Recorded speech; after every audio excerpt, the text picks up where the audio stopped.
বছর মিছিল হচ্ছে, শুনছেন না শোনেন? কোনো মিছিলে পরে এ রিয়াকশন পাওয়া যায় না, দিল্লি যাও। কিন্তু গতকালকে যেই নওশাদ সিদ্দিকী নেমেছে তারপরে বলছে দিল্লি যাও।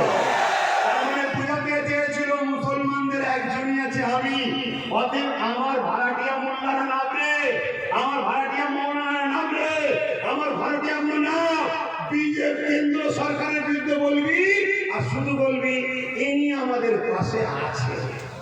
শুনছেন তো নাকি? এইটা যতদিন হয়েছে বলেনি, কিন্তু কালকে নওশাদ নেবে যখনই বললো যে আপনি নিন্দা বিল পাস করুন, আপনি সুপ্রিম কোর্টে যান, বেচারে আমার তো পর্দা ফাঁস হয়ে যাচ্ছে। এবারে দ্বিতীয় নম্বর কথা, নওশাদ যে র্যালিটা করেছে অর্ধেক লোককে আটকানো হয়েছে, অর্ধেক লোক রয়েছে, এই অর্ধেক লোকেতেই পুরো কলকাতায় যে র্যালি হয়েছে ওই র্যালি মনে হয় না দ্বিতীয়বার কলকাতায় কোনো মায়ের লাল করে দেখাতে পারবে। যাই হোক, আমি এখানে আর একটা কথা বলি, যদি ওয়াকাবের বিরুদ্ধে আমি হই, ওয়াকাবের বিরুদ্ধে যদি আমি একটা আমাদের শুনছেন নাকি? আমি যদি ওয়াকাবের বিরুদ্ধে হই, ইনিও যদি ওয়াকাবের বিরুদ্ধে হই, তাহলে আপনারা যখন আন্দোলনে নামবে আমি কিছু করছি না বা ইনি কিছু করছে না, আপনাদেরকে পিটছি। কেন পিটবো? আমি যদি ওয়াকাব কালা কানুনের বিরুদ্ধে হই তাহলে আমি কেন আপনাদেরকে পিটবো? এটা কি উচিত হবে? তাহলে গতকালকে ভাঙড়ের লোকগুলোকে বাসন্তী ক্যানি ওই এলাকা থেকে যারা আসছিল তাদেরকে রাস্তায় আগলে পুলিশ কি মারা মারলো কেন? বোঝার জবাব দিতে হবে না? হবে না? শুনছি নাকি একটা ব্রিগেড ডেকেছে। আমি ব্রিগেডে কে যাবে না যাবে সব নিজ নিজ ব্যাপার, আমি যাচ্ছি না, এটা ক্লিয়ার কথা। যদি বলেন কেন যাবেন না, আমি যাবো না একটা কারণে, যাবো না একটাই কারণে, গত পরশুদিন যখন ওয়াকফ বিলের বিরুদ্ধে মুসলিম নিরীহ মানুষগুলো যখন নামলো, তাদেরকে রাজ্য প্রশাসনের পুলিশ যখন মারলো, একটা কেউ এর বিরুদ্ধে প্রতিবাদ করেছে? তোমরা ওয়াকফ বাঁচাতে নেমেছো না যাদের কাছ থেকে দালালির ভাগ পাও তাদেরকে কোলে তোলার জন্য এনেছো? কথা না একটু উত্তরে ঢোকে। মানুষটা ছোট হতে পারি, সাহায্যটা আমার আল্লাহর আছে, মনে রাখবেন। আমি যুক্তি সহ কথা বলছি।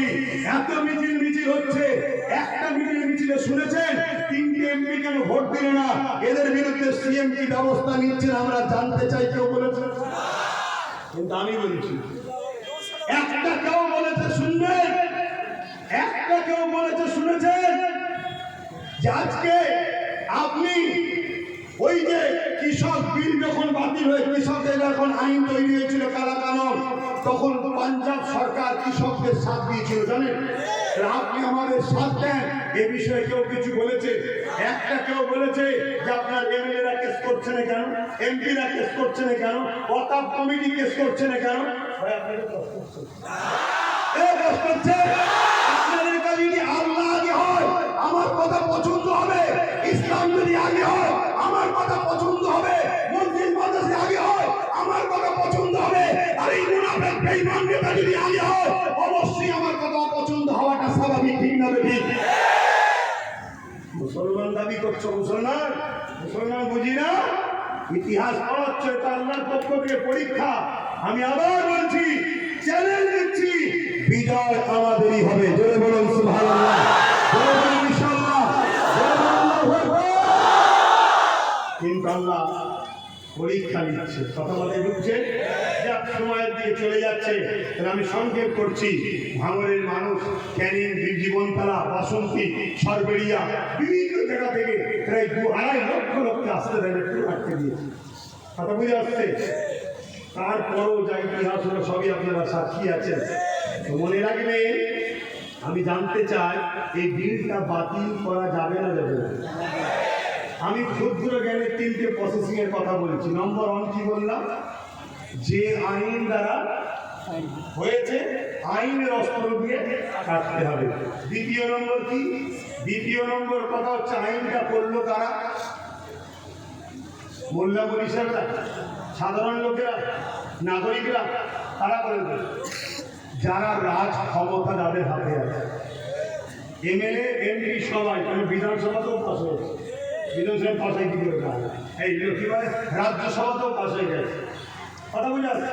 তাহলে যে ক্ষমতায় ওরা বিল পাস করেছে ওই ক্ষমতা দখল করতে বুঝছেন। সেকুলার দল যারা আছে, সেকুলার দল যারা আছে তাদের সবাইকে সাথে দাও, সবাইকে ডাকো।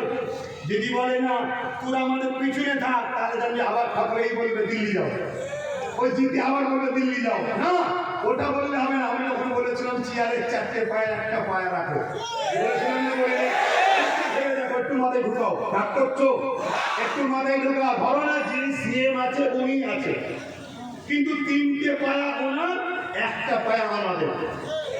এই জায়গায় বড় চেয়ারে উনি বসে আছে। আমরা যদি বলতাম দিল্লি যাও, এ কথা বললেন পায়া খুলে নেবো, ক্ষমা চাইবে না চাইবে না? আমরা যদি বলি এক্ষুনি দিল্লি যে আপনাকে কেস করতে হবে, যাবে না যাবে না? 1টা পায়া খুলে নিয়ে চেয়ার চলে যাবে। এই জন্যে বলেছিলাম যে নিজেদের একটা হাতে পায়া রাখো, সব ছেড়ে দিওনি। 77 বছর ছেড়ে ছেড়ে ছেড়ে ছেড়ে যেই গেছে, একটা প্রবাদ বাক্য আছে, যে কোনো জায়গায় গেলে সেই নাকি ভক্ষণ করে। কথা বুঝে আসছে? অতএব যেই এসুক বাপ আমাদেরকে ভক্ষণ করবে, নিজেদের হাতে পাওয়ার রাখা দরকার আছে না নাই? এই পাওয়ার তৈরি করো। 5 বছর যাক, 10 বছর যাক, সংখ্যা গরিষ্ঠতা দিয়ে বিল পাস করেছে, সংখ্যা গরিষ্ঠতা দেখিয়ে আইন পাস করে আবার ওই বিলকে বাতিল করাতে হবে ইনশাআল্লাহ। জোরে বলুন ইনশাআল্লাহ। সম্ভব আছে না নাই? দুটো রাস্তা বললাম। 3 নম্বর রাস্তা, কৃষক ভাইয়েরা যেভাবে বিল বাতিল করেছিল। কৃষক ভাইয়েরা কিভাবে বাতিল করেছে জানেন? হ্যাঁ, শুধু আন্দোলন নয়, একটা আন্দোলন করতে তখনই পেরেছে যখন রাজ্যের সরকার সাথ দিয়েছিল, পাঞ্জাব সরকার সাথ দিয়েছিল। কি বলেছিল? গাড়ি ভাড়া, তেল খরচ, থাকা, খাওয়া সব আমার, কেউ মারা গেলে 2 লাখ 3 লাখ 5 লাখ করে টাকা দেবো, আন্দোলন করো। তাই কৃষকরা সাকসেসফুল হয়েছে। আজকে এই আইনকে মিটানো যাবে। প্রত্যেকটা সেকুলার রাজ্য যেগুলো আছে, যেখানে কংগ্রেস, বাম বা টিএমসি, এদের সবার উচিত আমাদেরকে সাথ দেওয়া, ঠিক না বেটি? যদি সাথ না দেয়, মনে রাখবে সব শিয়ালের একই ডাক। কেউ প্রকাশ্য গুলি করে মারছে, কেউ বিষ খাইয়ে মারছে। ইসলাম ও মুসলমানকে শেষ করো। যদি সাথ না দেয়, তাহলে মনে রাখবে রসুনের মাথাগুলো আলাদা আলাদা, পিছনটা কিন্তু সব দেখবেন এক জায়গায়। মাথায় ঢুকছে। আন্দোলন বাংলায় হবে না হবে না? জোরে বল, হবে না হবে না? হাত তুলবেন, হবে না হবে না? হাত তুলবেন, হবে না হবে না? কার সাথে করবে? কার সাথে করবে? যারা দালালি করতে যাচ্ছে তাদের সাথে। একটু বুঝে বুঝে কাজ করতে হবে না হবে না? হ্যাঁ, হাফ পান করাওয়ালা যেতে শুনে ইমাম এসে করবেন না। এখন আমি সালাম দেবো, আপনাদের অসুবিধা হচ্ছে। সালাম দেওয়ার পর একটা জরুরি ঘোষণা দেবো, জরুরি একটা এলান দেবো। প্রয়োজন হয় আমিও যদি ডাকি, আপনারা আমার থেকে সাথ দেবেন।